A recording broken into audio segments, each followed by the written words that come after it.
अथर्ववेद यजुर्वेद के। ऋषियों तुम्हें प्रणाम, गुरु को आशीर्वाद दें, पाऊँ शुभ परिणाम। बोलिए वेद भगवान की जय। ऋग्वेद सूक्त क्रमांक प्रथम मंडल सूक्त 13वां। और ये सूक्त जो है 13 सूक्त के हम अभी तक आपको ऋचा क्रमांक 3 तक का ऋग्वेद रूपायन के माध्यम से पद्यानुवाद सुना चुके हैं। आज चौथा पद देखिए। मैं उसे पद इसलिए कह रहा हूँ कि हिंदी में है भाई, संस्कृत में वो जो दिया हुआ वेद में उसको ऋचा है, मंत्र है, पर हमारा तो पद है। देखिए सुनिए आप, कौन सा पद है भाई, ये कौन सी ऋचा है। ऋग्वेद प्रथम मंडल सूक्त 13 की चौथी ऋचा। क्या कहते हैं? हम किए तुम्हें होता नियुक्त, अति सुखदायक रथ में आओ। हे अग्नि हमारे हो स्तुत्य, देवों को संग लेकर आओ। अग्निदेव से प्रार्थना कर रहा है ऋषि, कह रहा है अग्निदेव आप हमारे स्तुत्य हैं, हम आपकी स्तुति करते हैं, हमने आपको होता बनाया है हवि देने के लिए, तो आप देवताओं को लेकर के और हमारे यहाँ पर पधारने की कृपा करें, मतलब और इसी लिए आह्वान कर रहे हैं। इसी प्रकार से पांचवी दिशा देखिए। पांचवी दिशा में अब क्या कहते हैं भैया, अग्नि देवता है आज का ये इस सूक्त का।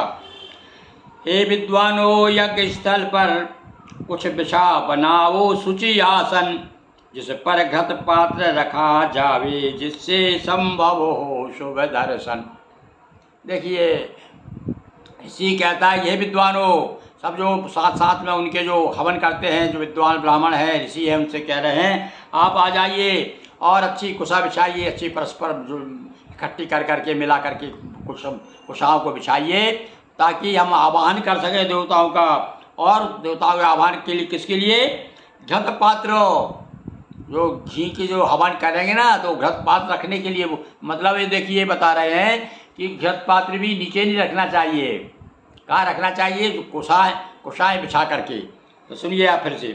हे विद्वानों यज्ञ स्थल पर कुश बिछा बनाओ शुचि आसन, जिस पर घृत पात्र रखा जावे, जिससे संभव हो शुभ दर्शन। हम उनके शुभ दर्शन कर सकें घृत पात्रों के, जो यज्ञ के लिए तैयार कर रहे हैं। चलिए छठवीं ऋचा, याद रखिए 13वां सूक्त है भाई ये। और 13वें सूक्त का हमने पद्यानुवाद किया किस प्रकार से। अब छठवां मंत्र। करने हित यज्ञशाला के खोल दिए जाएं किवार, ओ नहीं परस्पर सटे हुए हो पूर्ण रूप से खुले द्वार। देखिए क्या कह रहा है। इसी कहते हैं कि भैया देखो अब यज्ञ शुरू होने वाला है, आप दरवाजे खोल दो। और पर ऐसा नहीं क्या कुछ आधे खुले हैं, आधे मुदे हो, आधे खुले हो, नहीं, पूरे ऐसे सटा के खोल दो ताकि पूरा द्वार खुल जाए, आने जाने वालों को कोई दिक्कत ना जाए, परेशानी ना जाए। तो इस प्रकार से ये छठवां एक हमने आज आपको 4, 5, 6 ये अभी हमने 21 तारीख को तैयार किए हैं। अब बीच बीच में जब भी समय मिलता है 1-2 हम कोशिश करते हैं कि आपको आनंद मिले कि भाई हमारे वेदों में ऋषियों ने क्या क्या कहा है। सुनिए आप, इस प्रकार से आज हमने ये 3 छंद 3 पद्यानुवाद प्रस्तुत किए। बताइए आपको कैसे लगे। बहुत बहुत धन्यवाद। बोलिए वेद भगवान की जय।